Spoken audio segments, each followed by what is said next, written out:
Halo sahabat Indonesia, kita bertemu kembali di kanal Anak Bangsa. Kali ini kita masuk di rubrik Indonesia Maju. Ini adalah rubrik khusus untuk kemerdekaan RI ke-75. Dan karena ini edisi khusus, saya menghadirkan tamu saya yang khusus juga. Beliau adalah sahabat saya, Pak Rudiono Darsono. Beliau ini adalah Ketua Dewan Pembina Yayasan Universitas 17 Agustus ya Pak ya? Ya. Ini beliau ini adalah seorang nasionalis, sering menjadi partner diskusi saya, dan jiwa kebangsaannya luar biasa. Amin. Kali ini saya akan banyak berdiskusi dengan beliau tentang kebangsaan, kaitannya dengan kemerdekaan Republik Indonesia yang ke-75. Pak Rudiono, terima kasih kami diterima untuk hadir di hari ini ke Bapak. Ya, sehat Pak Rudiono. Amin, terima kasih Pak. Saya juga terima kasih atas kehadiran Bapak untuk bisa sama-sama kita berdiskusi tentang kebangsaan di hari yang sangat spesial ini di 17 Agustus tahun 2020. Ya, baik Pak Rudiono. Ini sebelum kita ngomong yang detail Pak, pada saat kita masuk di 75 Indonesia Merdeka, kita dapat cobaan dari Tuhan adanya pandemi, gitu ya. Kemudian seluruh bangsa, bukan hanya di Indonesia, tapi seluruh dunia juga agak tergagap-gagap menghadapi ini. Bapak melihat seperti apa? Oke, terima kasih Pak. Sebelumnya saya ucapkan selamat ulang tahun kemerdekaan yang ke-75 untuk kita semua bangsa Indonesia, termasuk saya juga yang merayakan hari istimewa ini. Oke, menyambung apa yang tadi Bapak sampaikan, situasi kemerdekaan kita yang diisi dengan pandemi COVID-19 ini Pak ya, di mana seluruh dunia juga mengalami masalah yang sama, hanya tergantung di mana kesiapan kita dalam menghadapi pandemi ini. Ya. Indonesia dalam hal ini Bapak Presiden Joko Widodo Pak ya, saya melihat kegiatan sekarang ke belakang ini Pak, cukup baik dalam mengantisipasinya. Ya, walaupun tadi kita sampaikan pertama menghadapi pandemi COVID-19 ini kita ya, Pak Presiden juga sangat terlihat gagap, ya. Sangat terlihat satu kebingungan, dan ini memang dirasakan oleh semua bangsa.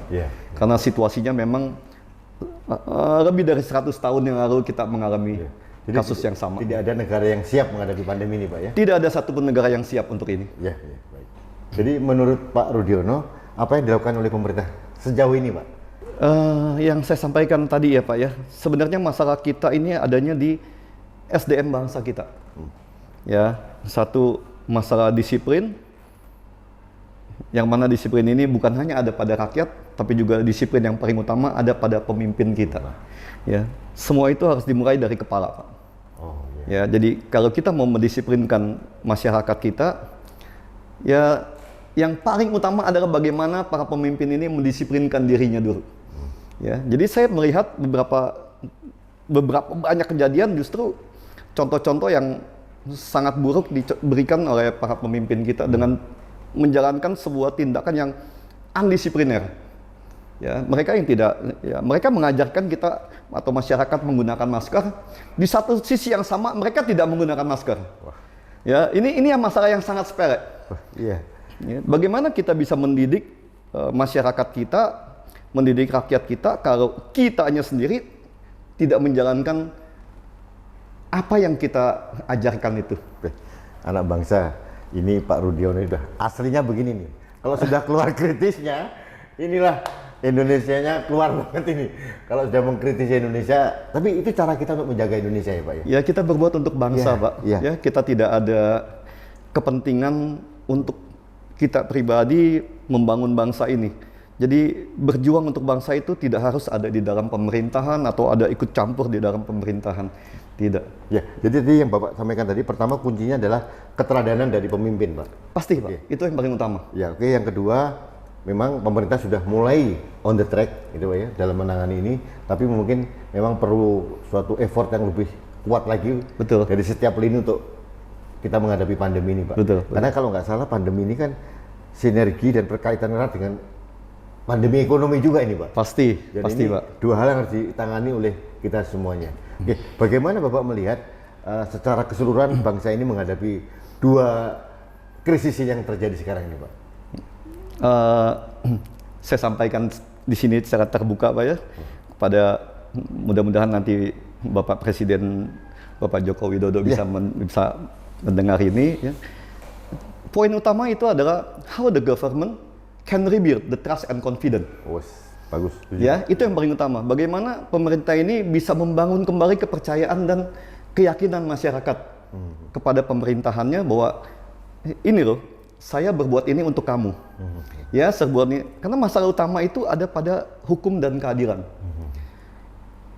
Kalau saya baca-baca dan saya perhatikan semuanya ya sebagai seorang akademisi, saya melihat semua ini baik dari segi ekonomi, segi pelanggaran hukum, semua itu dimulai dari satu sistem hukum yang sudah sangat rusak. Ya, ini yang menjadi satu dilema buat Bapak Presiden Joko Widodo ya. Yang tadi saya sampaikan, bagaimana membangun kembali kepercayaan dan keyakinan masyarakat terhadap pemerintah.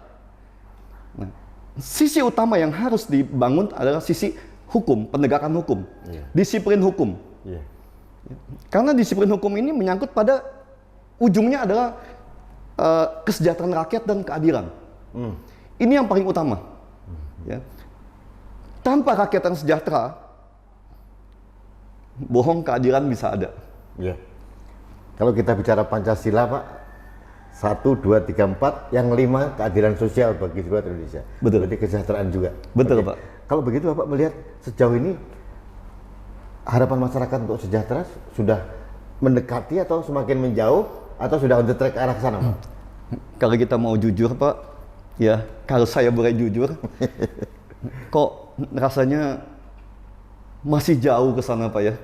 Walaupun saya melihat secara pribadi Pak Presiden adalah sebuah sosok yang menjadi harapan semua rakyat ya. Seperti saya, Pak. Pertama kali Pak Joko Widodo terpilih, ada satu harapan yang sangat besar buat seorang Rudiono. Ada hope gitu ya? Ada hope.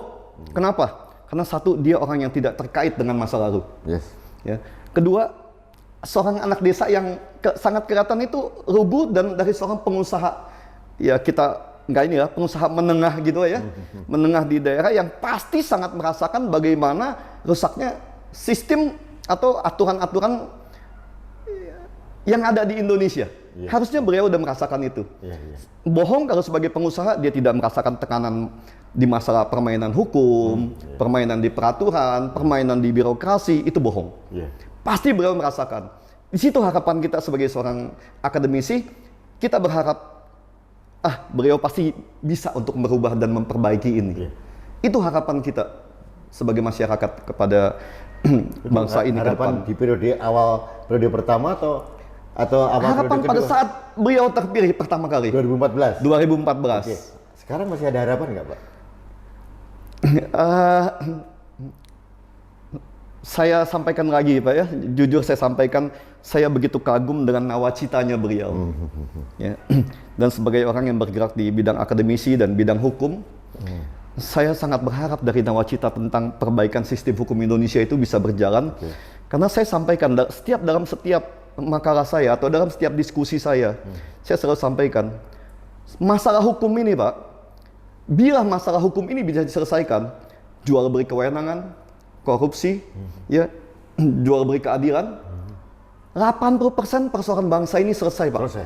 Ya. Kalau hukum bisa jalan dengan benar, bisa on the track pada sesuai dengan aturan dan undang-undang aja lah ya, nggak usah di neka-neko sana sini. Koruptor pun akan berpikir ulang. Ya. Karena masalah hukum paling utama ada di dalam penegakan hukum itu sendiri. Ya, kasus hukum paling utama adalah perbaikan dari penegak hukum itu sendiri. Itu yang utama. Pak Rudi, saya tertarik sekali. Penegakan hukum ini menjadi kunci dari segala permasalahan yang kita hadapi sekarang. Betul. Aturan kita sudah komplit, Pak. Undang-undang sudah komplit, aparatnya juga sudah komplit. Kalau sudah semuanya sudah komplit secara infrastruktur, kenapa tidak berjalan, Pak, menurut Bapak? Bukan tidak berjalan, Pak. Berjalan. Tapi berjalan sesuai selera dan kemauan dari yang menjalankan. Ini masalah kita. Ya, jadi bukannya nggak berjalan. Bapak bilang tadi masalah undang-undang, aturan semua segala macam, lebih dari cukup, Pak. Ya, tambah banyak aturan, tambah banyak barang dagangan yang bisa diperdagangkan para pedagang kewenangan. Ini masalah kita. Risiko tinggi ya, Pak ya. Ya, ini yang kita lihat semuanya. Ya. Tapi Pak Rudiono memang benar, di teman-teman yang saya temui di luar gitu, concern mereka adalah terhadap penegakan hukum yang agak melemah. Oke, ini terkait dengan contohnya masalah-masalah intoleransi, Pak, dan kemudian radikalisme agama dan sebagainya. Yang paling masih hangat adalah kasus di Solo gitu. Beberapa orang melihat itu adalah lemahnya law enforcement, sehingga mereka secara sporadis bisa terus berjalan. Saya melihat ini adalah ancaman terhadap kebinekaan kita dan juga sekaligus ancaman terhadap budaya. Bagaimana seorang Rudiono Darsono melihat hal ini, Pak? Begini, Pak ya, ini kalau ngomong masalah intoleransi, kita bicara tentang demokrasi yang tidak berjalan. Atau demokrasi yang berjalan tanpa ada batasan dan aturan kita sebagai satu bangsa, sebagai satu anak bangsa. Karena dimanapun di dunia ini, aturan atau hukum itu dibuatkan untuk kehidupan sosial yang harus bisa mengikuti itu ya, harus yang berubah-berubah. Intoleransi atau apapun semua segala macam ini terjadi karena adanya demokrasi yang kebablasan, ya, atau demokrasi seperti apa, Pak, contohnya? Gini, Pak, dalam berdemokrasi itu juga sendiri ada satu aturan, Pak ya. Yang paling utama adalah etika. Jangan kita ingin seperti kita bicara, oh ini hak saya, betul itu hak kita, itu hak saya. Tapi apa juga saya menghargai hak mereka, hak teman-teman? Ya, ini kan masalah ada toleransi dan etika ini. Jadi jangan berpikir tentang saya, dan saya. Tapi bagaimana kita berpikir tentang kita? Ya, itu yang saya sampaikan. Saya kemarin itu saya ada menulis sedikit ya. Saya sudah sejak masuknya pandemi, saya mematikan semua media sosial pribadi saya, Pak. Ya, karena buat saya sebagai seorang anak bangsa ya, saya coba untuk bisa berkontribusi untuk bangsa ini juga, untuk negara, untuk pemerintahan ini. Saya matikan media sosial saya dengan satu catatan dan satu pemikiran saya. Pada saat bangsa saya susah, pemerintahan saya susah, saya harus bersatu hati. Ya, saya harus bersatu hati dengan siapapun yang memimpin negara ini pada hari ini. Bagaimana kita bergandengan tangan bersama-sama, ayo kita selesaikan dulu nih masalah kebangsaan ini, yang pandemi ini, masalah dunia, masalah kesehatan yang kita sampaikan, musuh yang tidak terlihat ini. Ya, pandemi ini, jadi apa salahnya kita merupakan sedikitlah politik-politik kepentingan pribadi, melepaskan baju partai. Ya, kita bersama-sama dengan pemerintah, ayo kita kawal ini perbaikan bangsa ini untuk menyelesaikan pandemi ini bersama-sama. Artinya tidak perlu juga kita memberikan suatu kelompok penekan yang akan justru kontraproduktif, Pak ya, terhadap kerja pemerintah juga. Gitu. Begini, Pak, ya, saya menghargai perbedaan, karena perbedaan itu penting untuk mengimbangi sebuah kekuasaan, ya, supaya tidak ada satu dominasi yang membuat korupsi menjadi semakin menggila, Pak ya, itu penting. Tapi kepada kawan-kawan yang memang berbeda pandangan dengan pemerintahan saat ini, ya, untuk sementara kita lupakan kepentingan-kepentingan pribadi, kepentingan partai, kelompok atau golongan itu. Ayo sama-sama kita bergandengan tangan, kita selesaikan dulu nih masalah kebangsaan ini. Ya, apalagi kalau kita bicara tentang kemerdekaan 75 tahun. Ayolah, saya selama ini selalu berpikir bahwa di mana-mana kita teriak tentang Indonesia merdeka, merdeka, itu hanya sebuah slogan kosong, Pak. Ya. Tapi di yang ke-75 tahun ini, dengan masuknya pandemi kita di Indonesia, Apa salahnya kita sebagai anak bangsa, kita bersama-sama bergandeng tangan, ayo kita sama-sama dengan pemerintahan saat ini, kita selesaikan masalah kebangsaan, sama-sama kita bergandengan tangan, kita selesaikan inilah ya. Jadi kalau kita ingat masalah 17 Agustus ini, saya selalu terbayang tentang tahun 45 Pak ya. Di mana para founding father kita itu kan dari semua partai Pak, semua golongan ya, suku dan segala macam. Tapi mereka bisa sama-sama melepaskan baju-baju kepentingan pribadi mereka itu untuk menghasilkan sebuah deklarasi yang dianggap bisa mempersatukan bangsa ini dan memajukan bangsa ini ke depan. Ya. Ini dulu yang menurut saya Pak ya, menurut saya jadi, kepada teman-teman yang berbeda pandangan dengan saya mohon maaf. Tapi apa salahnya? Sementara ini, ayo sama-sama kita bergandengan tangan, selesaikan masalah kebangsaan ini. Untuk Indonesia, Pak. Untuk Indonesia, betul Pak. Sahabat Indonesia, saya terharu. Ini benar-benar seorang Pak Rudiono yang saya kenal, gitu. Karena beliau memang mempunyai narasi kebangsaan yang luar biasa. Jadi di kampus beliau, UTA 45 atau Universitas 17 Agustus 45, Pak ya? 45 Pak. Dideklarasikan sebagai kampus merah putih. Gitu. Amin. Jadi kampus nasionalisme Pak ya. Amin Pak. Jadi di sini ada juga Pak Bambang Sulistomo. Bambang Sulistomo. Beliau adalah putra dari Bung Tomo. Ya. Jadi di sini memang luar biasa dan kayaknya tidak salah kali ini saya minta banyak pendapat dari beliau tentang kemerdekaan ini. Terima kasih Pak. Kebetulan pas di UTA 45 gitu Pak. Terima kasih Pak. Oke Pak, ini agak menyesakkan memang. Itulah kenyataan yang terjadi. Saya sependapat dengan Bapak bahwa kita lupakan semua perbedaan, kita fokus dulu bagaimana menjaga dan mengawal Indonesia kan itu. Itu Pak. Oke, itu baik Pak. Ini saya agak meningkat ke hal yang lain lagi tentang ancaman terhadap kemerdekaan Indonesia. Yang menurut Pak Rudiono ya, ancaman yang paling serius yang kita harus hadapi sebagai sebuah bangsa apa ya Pak? Perpecahan bangsa kita sendiri. Ya, yang seperti kita sampaikan semuanya Pak ya. Bangsa ini kan kalau kita bikin miniaturnya aja, kita andaikan itu terhadap diri kita sendiri Pak. Jadi ancaman bukan dari luar ya, justru dari dalam kita sendiri. Dari dalam kita sendiri. Iya. Ya, perpecahan, adanya perbedaan kepentingan yang begitu tinggi. Bapak melihat ancaman radikalisme agama itu masih menjadi satu ancaman serius nggak Pak? Pandangan saya pribadi Pak ya, ya satu sangat serius, kedua ya saya berpikir tidak mungkin agama itu bisa sekonyong-konyong masuk ke dalam satu kepentingan politik kebangsaan yang begitu masif. Ya. Maka tadi saya sampaikan kepada Bapak juga di sini dan kepada semua teman-teman yang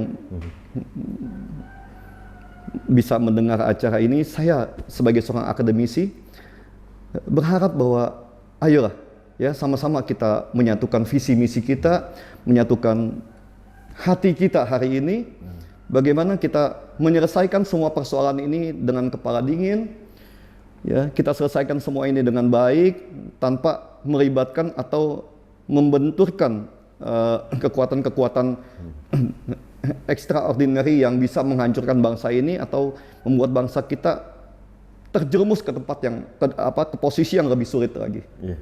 Itu aja yang saya harapkan, Pak. Ini Pak, ini terkait juga dengan apa yang ingin saya tanyakan, Pak. Pasca Pilpres, terutama 2014 sampai 2019 itu, rakyat kita kan benar-benar terbelah begitu ya.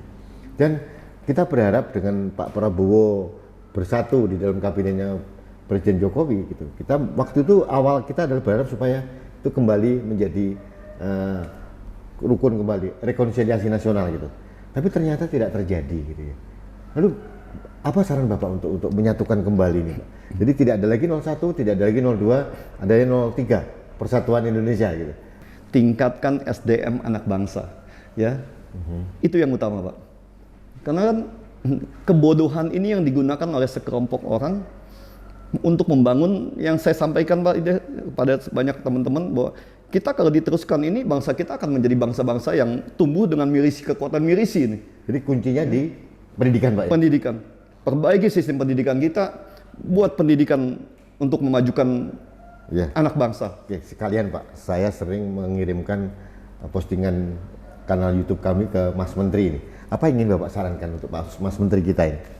Tentang pendidikan, Pak. Ya. Oke, ya kepada Mas Menteri Nadiem, Jujur saya sampaikan saya bangga ya sebagai sosok anak muda ya. yang mempunyai sebuah visi misi pendidikan yang sangat tinggi.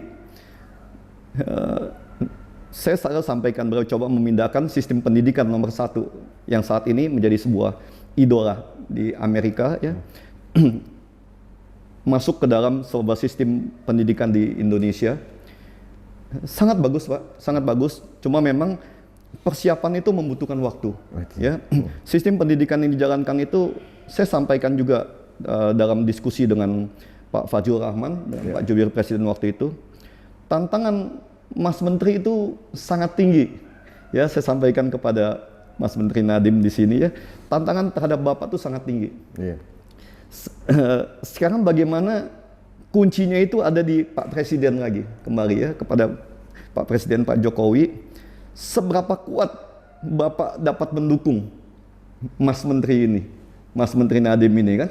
Ya, karena sistem pendidikan yang dijalankan itu saya melihat sangat baik. On the right track Pak ya? On the right track. Kalau ini bisa berjalan perbaikan ini, kita bisa berharap tentang sebuah pendidikan yang baik dan mungkin juga sebuah pendidikan yang murah ke depannya. Iya. Karena saat ini kan pendidikan di Indonesia itu sangat mahal dengan birokrasi. Bukan mahal dengan standarnya Pak, dengan ininya ya, tapi sangat mahal dengan birokrasi. Itu yang kita selama ini kita jalankan. Jadi kuncinya adalah support penuh dari Presiden terhadap apa yang dilakukan oleh Mas Menteri sekarang. Ya, bagaimana kita berikan kepercayaan kepada beliau untuk memperbaiki pendidikan bangsa ini. Ya, berarti memang dalam kenyataannya pendidikan tidak bisa instan hasilnya Pak ya? Tidak bisa Pak, apalagi kita sudah menjalankan ini terutama ya dalam 22 tahun 22 tahun ya. Reformasi ini kan pendidikan kita secara jujur saya sampaikan dengan status yang terombang-ambing Pak. Ganti pemimpin, ganti sistem. Ganti pemimpin, ganti sistem. Jadi kita pun dari dunia pendidikan bingung kadang-kadang kan. Iya. Ya, karena belum selesai satu sistem, belum selesai kita jalankan, ganti lagi dengan sistem yang baru. Iya. Bagaimana kita mau meningkatkan standar pendidikan kita? Ini satu refleksi dari Pak Rudiono yang sangat luar biasa. Oke Pak, yang ada relevansinya dengan pendidikan. Inline dengan programnya pemerintah tentang pengembangan SDM. Ya. Menurut Bapak, apakah tujuan pemerintah untuk mendapatkan suatu SDM yang gemilang itu sudah on the track ke sana atau sudah dalam bentuk format yang betul atau gimana Pak? Perbaikan yang dijalankan Mas Menteri saat ini yang tadi saya sampaikan Bapak, ini yang jalan sudah sangat baik dan ini menuju kepada track yang memang seharusnya kita jalankan ya. Walaupun saya sampaikan tadi bahwa tantangannya sangat besar. Gangguannya juga banyak. Gangguan sangat besar karena kita mesti tahu ya, bisnis dunia pendidikan itu sebuah bisnis yang sangat ini ya, bukan dunia pendidikannya, tapi pengelolaan keuangan dan kekuasaan yang ada di dalam kementerian itu sangat tinggi. Ya, jadi itu yang terjadi Pak ya? Seperti ini aja. Jadi setiap saat itu bisa membuat aturan-aturan yang satu kebijakan-kebijakan yang membuat biaya pendidikan ini menjadi mahal dan dunia pendidikan menjadi sulit di sana. Ya. Yang ujung-ujungnya justru kekhawatiran kita itu adalah jual beli kewenangan lagi yang ada di sana. Jadi siapa dekat dengan pejabat dia akan mendapatkan fasilitas yang baik. Masih terjadi sampai sekarang Pak? Sudah jauh berkurang dan sudah jauh lebih baik Pak. Ya sekarang ini profesionalisme sangat-sangat terlihat lah ya, bukan karena saya gimana, tapi memang profesionalisme itu intinya jauh ada perbaikan lah, meskipun belum tuntas 100% Pak ya. Untuk tuntas kita masih jauh ya Pak. Tapi yang saya sampaikan tadi bahwa tracknya itu sudah benar. Ya semua yang dijalankan oleh Mas Menteri ini sudah on the track. Tinggal yang tadi saya sampaikan bagaimana Pak Presiden mendukung beliau ini memperbaiki sistem pendidikan bangsa ini ke depan. Baik, Pak Dudin, selanjutnya nih Pak, kita sudah mencapai 75 tahun Pak kemerdekaan negara kita ini. Apa PR besar yang masih menjadi tugas kita Pak sebagai anak bangsa? Sebenarnya bukan tugas kita sebagai anak bangsa Pak ya. Kita yang bilang tadi ya, Bapak berjuang, kita berjuang. Tapi ini adalah tugas dari para elit pemimpin bangsa ini. Ya, karena yang selalu kita sampaikan Pak ya, kalau kita bicara Pancasila, kita bicara tentang Undang-Undang Dasar 45, ya, Jangan bicara tentang, oh rakyat mesti menjalankan Pancasila, enggak, jangan. Tapi bagaimana pemerintah ini, pemimpin bangsa ini menjalankan Pancasila itu sendiri, rakyat hanya mengikut Pak. Ya saya sampaikan tadi, kalau contohnya itu nggak benar, jangan berharap di bawah akan benar. Kalau Bapak bicara masalah intoleransi tadi yang ada di bawah, kalau hukumnya benar, ini nggak ada ini Pak. Ya. Yang saya sampaikan tadi ini demokrasi yang kita mencontoh sebuah demokrasi yang hanya menuntut tentang hak, tidak berpikir tentang kewajiban. Ya. Jadi ya kita mengambil sebuah pembelajaran secara sepotong-sepotong. Ya, ini yang menjadi masalah bangsa kita. Ini menjadi refleksi kita semua, Pak. Ya. Ini tidak bisa diselesaikan dalam waktu setahun, 2 tahun, 5 tahun, Pak. Tidak mudah, Pak. Ya, butuh satu kekuatan ekstra dan satu kontinuitas. Komitmen. Sebenarnya di sini yang dibutuhkan adalah komitmen. Ya, kalau Bapak ingat tentang adanya PBB sekarang, ya dulu kan Liga Bangsa-Bangsa ya. Pecahnya Liga Bangsa-Bangsa karena tidak adanya komitmen atau kurangnya komitmen. Ya, jadi jangan sampai bangsa kita juga mengikuti jejak-jejak karena tidak adanya komitmen kita. Kehilangan komitmen ini. Kehilangan komitmen kita. Jadi untuk sementara biar kita nggak Pak, kehilangan komitmen, kita minum dulu Pak. Ini Hagios, ini Alkali 19 Pak. Supaya nggak, supaya komitmen kita tetap jalan ya.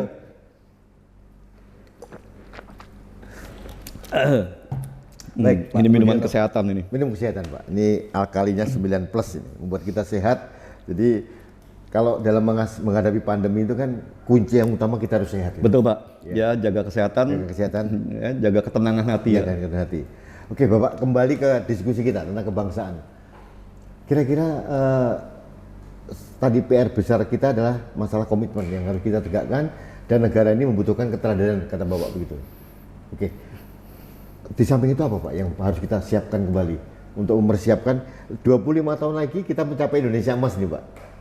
Apakah persiapan ke sana sudah siap? Saya bicara sebagai seorang Rudion aja Pak ya. Kita bicara apa adanya ya. Iya. Saya bukannya mengecilkan apa yang dijalankan oleh Bapak Presiden saat ini. Tapi untuk mengatakan bahwa kita akan 2045 kita akan menjadi Indonesia Emas, kita akan menjadi salah satu negara ekonomi terbesar, kita akan menjadi sebuah kekuatan ekonomi terbesar. Kekuatan ekonomi apa semua segala macam itu betul Pak. Ya, mungkin kita akan menjadi sebuah kekuatan ekonomi terbesar di dunia. Betul, salah satu ya. Bukan karena bangsa kita sejahtera, bukan karena penghasilan rakyatnya itu di atas meningkat atau di atas dari jumlah kebutuhan yang menjadi kewajiban dari negara ini untuk bisa menjadikan rakyatnya sejahtera, bukan. Tapi karena memang jumlah penduduk kita besar, ya. Kalau jumlah penduduk kita besar, otomatis konsumsi akan besar, ya. Konsumerisme akan tinggi, pengeluaran biaya pemerintahan semua segala macam akan tinggi. Secara otomatis ya besar pasti Pak. Ya, jadi kita jangan berbicara tentang kita akan menjadi negara ekonomi 5 terbesar. Kalau emang kita negaranya mempunyai rakyat salah satu yang terbesar di dunia kok Pak. Ya, secara otomatis akan menjadi negara besar di bidang ekonomi pasti. Tapi yang harus kita lihat, kita perhatikan adalah penghasilan atau income per kapitanya ini jangan berdasarkan GDP global. Ya, kalau GDP global kita bicara satu orang pengusaha besar atau satu orang dari kita ngomong di sini orang kaya di atas yang jumlahnya mungkin hanya 1% sampai 2%, itu mungkin income-nya itu bisa mencapai 50-60% dari income bangsa ini, Pak. Ya, bagaimana kita bisa bilang adanya satu kesejahteraan? Kalau 1% atau 2% ini merepresentasi dari 50-60% dari income per kapita itu. Jadi pemerataan belum terjadi Pak ya? Sangat jauh Pak. Ya, jenjang perbedaan ekonomi kita ini, jurang perbedaannya masih sangat jauh. Saya melihat juga datanya gini rasio juga semakin melebar. Betul Pak, meningkat. Semakin jauh Pak. Jauh. Ya. Oke, kalau begitu Pak, untuk mendekatkan gini rasio ini, kesenjangan ini, apa yang harus kita lakukan Pak sebagai sebuah bangsa?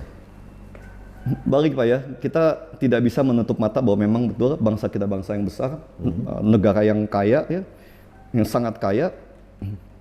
Yang seperti disampaikan itu kan dirampok sekian puluh tahun pun nggak pernah habis. Ya. Tapi satu yang mesti diperhatikan oleh pemerintah kita adalah yang tadi saya sampaikan, perbaiki sistem hukum. Bangsa ini rusak karena koruptor. Ya, koruptor itu bukan hanya dibilang maling uang negara, enggak. Maling uang negara itu bisa dihitung Pak. Ya. Tapi bagaimana maling-maling kewenangan ini, pedagang kewenangan, ya menjual jabatannya untuk menzolimi atau menyakiti rakyatnya sendiri. Ya. Saya juga sampaikan, Indonesia ini kehadiran sangat mahal, satu barang mewah untuk rakyat jelata. Ya. Jadi jangan berbicara tentang kehadiran untuk seluruh rakyat Indonesia, enggak Pak. Indonesia tanpa uang, jangan bicara tentang keadilan. Ya. Jadi kuncinya adalah mensejahterakan rakyat, secara simultan menegakkan hukum secara benar. Gitu ya. Betul. Jalankan hukum itu dengan benar. Nah, di sini saya berharap kepada Bapak Presiden, Bapak Joko Widodo, benahi sistem hukum kita, karena yang rusak itu adalah moral dari para penegak hukum, oknum pelaksana penegak hukum ini. Rusaknya moral itu yang membuat hukum kita menjadi rusak. Baik, terima kasih. Ini suatu refleksi yang luar biasa dan bagi saya ini memang begitu adanya. Oke Pak Rudiono, yang terakhir ini Pak.